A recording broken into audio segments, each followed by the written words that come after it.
दोस्तों अब से कुछ ही घंटों पहले ये रिपोर्ट निकलकर सामने आई थी कि जर्मनी के रिटायर्ड फाइटर पायलट को पैसों का लालच देकर चीन ने उनकी और नाटो वायुसेना की कई ऐसी खुफिया जानकारी हासिल कर ली जो अमेरिका के लिए अब तक का सबसे बड़ा सेटबैक साबित होगा। और अब इन सभी घटनाओं के बीच एक ऐसी रिपोर्ट निकलकर सामने आई जिसने अमेरिका समेत पूरे यूरोपियन देशों के होश उड़ा दिए, क्योंकि इस रिपोर्ट के मुताबिक चीन दुनिया के दूसरे सबसे बड़े देश की सरकार को कठपुतली की तरह इस्तेमाल कर रहा है। इतना ही नहीं बल्कि इस खबर से एक काफी बड़ा खुलासा हुआ है जिससे भारत की 140 करोड़ की जनता हैरान हो गई। तो चलिए समझते हैं यहाँ पर हम किस देश की बात कर रहे हैं और ये पूरा मामला क्या है। दरअसल दोस्तों लेटेस्ट मीडिया रिपोर्ट के मुताबिक अब ये बात काफी हद तक सामने आ चुकी है कि कनाडा की सरकार को इलेक्शन में फंडिंग चीन की तरफ से दी गई और इसके बदले में उन्होंने चीन को कई अलग अलग प्लेटफॉर्म और मुद्दों पर समर्थन देने का वादा किया, जिसकी वजह से जस्टिन ट्रूडो की सरकार काफी प्रो चाइना है और समय समय पर इस बात के आरोप कैनेडियन सरकार के अपोजिशन भी लगाती आई है कि जस्टिन ट्रूडो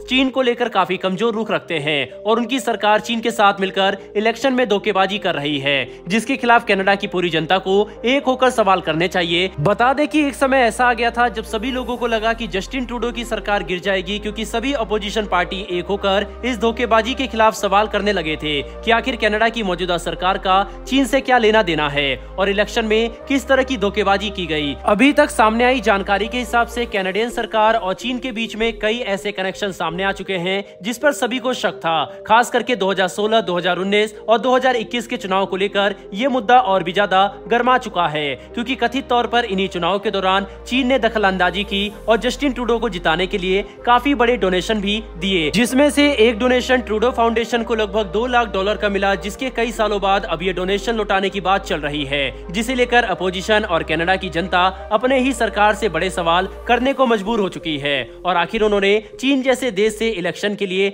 डोनेशन लिया ही क्यों? सबसे बड़ी बात तो यह है कि इन सभी सवालों के जवाब ना तो जस्टिन ट्रूडो के पास है और ना ही उनकी पार्टी के किसी भी नेता के पास, जिसकी वजह से कैनेडियन सरकार इस तरह के इल्जाम से लगातार बचने की कोशिश करते आई है। पर अब यह मामला तूल पकड़ता जा रहा है। सबसे बड़ी बात तो यह है कि अगर कनाडा जैसे बड़े देश की सरकार जो खुद लिबरल होने का दावा करती है, वहीं खुद को लोकतंत्र का सबसे बड़ा पहरेदार बताती है, अगर इन्होंने इलेक्शन में जीत हासिल करने के लिए चीन जैसे कम्युनिस्ट देश से बड़े डोनेशन लिए, तो अब कोई हैरानी की बात नहीं होगी अगर कनाडा ने बिजनेस और दूसरे कूटनीतिक मुद्दों में चीन को फेवर करने के लिए अपनी पॉलिसी में बड़े बदलाव भी किए हो, जिसका एक और बड़ा उदाहरण हम खालिस्तान मुद्दे के तौर पर देख सकते हैं, जिस पर कनाडा का रुख हमेशा ही भारत को काफी कंफ्यूज करता आया है, जिसके तहत हमने देखा है कि कैसे कनाडा जो कि दुनिया भर में लोकतंत्र और फ्रीडम ऑफ स्पीच को लेकर बड़े बड़े बयान देता है, वह अपने ही देश में चल रहे एक अलगाववादी मूवमेंट को रोकने में नाकाम रहा। यहाँ तक कि जब भारत ने खालिस्तान जैसे सीरियस मुद्दे की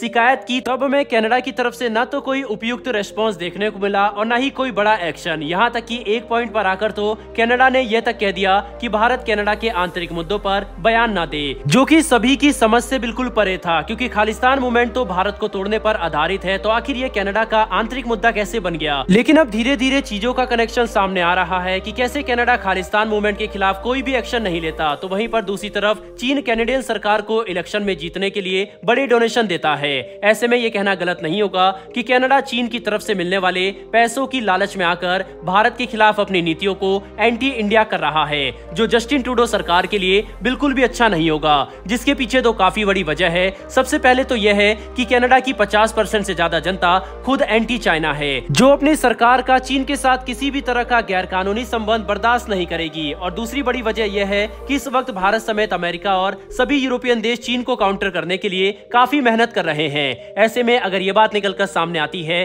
कि कनाडा के प्रधानमंत्री खुद चीन के साथ मिलकर अपनी सरकार चलाने में लगे हैं, तो ये बात ना तो अमेरिका को पसंद आएगी और ना ही भारत को, जिसे लेकर कनाडा को काफी कड़े कूटनीतिक परिणाम झेलने पड़ सकते हैं। हालांकि दोस्तों इस विषय पर आपकी क्या राय है, कमेंट बॉक्स में लिखकर जरूर बताइएगा। साथ ही वर्ल्ड अफेयर्स और डिफेंस से जुड़ी इस तरह की वीडियो के लिए चैनल को सब्सक्राइब कर बेल नोटिफिकेशन अवश्य दबा लें। फिर मिलेंगे ऐसी एक नई वीडियो के साथ। धन्यवाद। जय हिंद।